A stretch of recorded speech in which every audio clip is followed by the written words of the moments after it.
Hi, I'm Harshika Udasi. I'm the author of Friends Behind Walls, and I'm so happy that the Bookwallis have invited me to read aloud to you today. So here I am. I'm going to read from my book, chapter 5, where my favorite people in this world, Inu and Putti, meet my other favorite person from this book, Mr. Om Namaha. And the chapter is titled Mr. Om Namaha. You'll know why. The next afternoon, Inu and Putti decided not to play. Instead, they quietly went up to the first house, right at the entrance of Shanti Park. Bamboo house, Putti read out. Inu peeped into the society office opposite the house.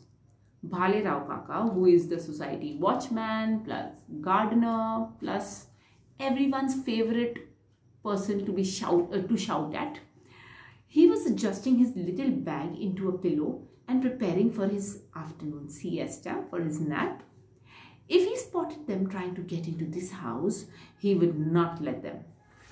Nobody was allowed to go into Bamboo House, except of course the owner himself. A bamboo house made of stone and bricks? Putti laughed. Shh!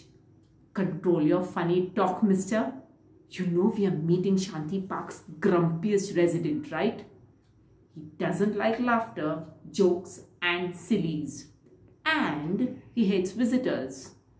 But he's the oldest resident of Shanti Park and we need him to find out why our families are fighting. Inu showed him her widest warning eyes. Chiman Rao Garbade was 80 years old and was best known for waking up the entire colony with his early morning singing. Okay, you're going to wait for this. At sunrise, he would sing praises to the sun.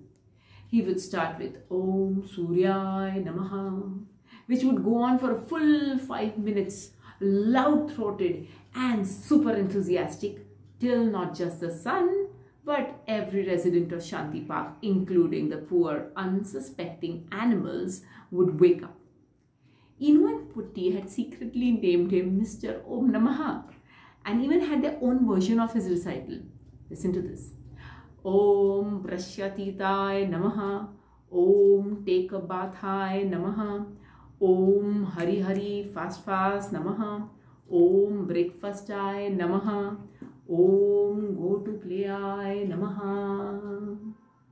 Now, while they were doing this and thinking about Mr. Om Namaha, suddenly there was a voice behind them. Hey! Boomed a voice into their ears.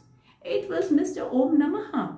He was standing right behind them as they stood peeping into his window. Inu and Putti jumped 2 feet into the air, scared out of their wits. What? Seen a ghost or something? He asked. Ghost? No. This was the first time Putti had seen Mr. Om Namaha. The man stood only a foot taller than him, wearing clothes that may have fitted him well when he was younger and maybe much rounder.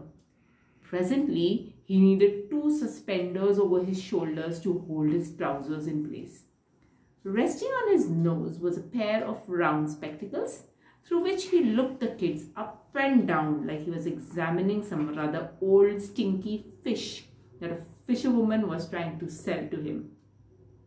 I'm going to pause here because you've got to see what kind of a crazy sense of humor Mr. Om Namaha has. Bye.